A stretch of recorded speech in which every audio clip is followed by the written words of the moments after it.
ായിട്ടുള്ള ഒരു സംഭവമാണ്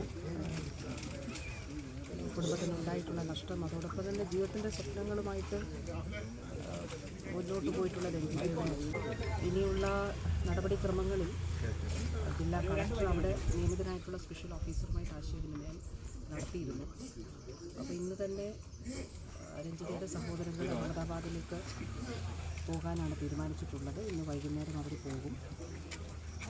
DNA sample എടുക്കുന്നത് ആവശ്യമെങ്കിൽ അതിനുള്ള ക്രമീകരണങ്ങൾ അവിടെ ചെയ്യുമെന്നുള്ളതാണ് അറിയിച്ചിട്ടുള്ളത്.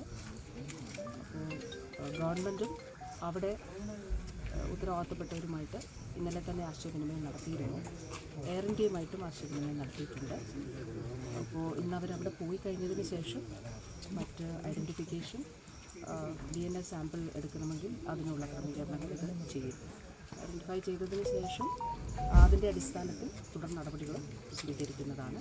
അതിനാവശ്യമായിട്ടുള്ള എല്ലാ പിന്തുണയും, അതായത് ഇപ്പോൾ ഈ സഹോദരങ്ങൾ ആണെന്നുള്ള ഇവരുടെ ഐഡൻറ്റിറ്റി കാർഡുകളുണ്ട്. അതുകൂടാതെ ഓതറൈസേഷൻ ലെറ്റർ ഉൾപ്പെടെയുള്ളവ ഔദ്യോഗികമായിട്ടുള്ളത് ജില്ലാ ഭരണകൂടം നൽകും.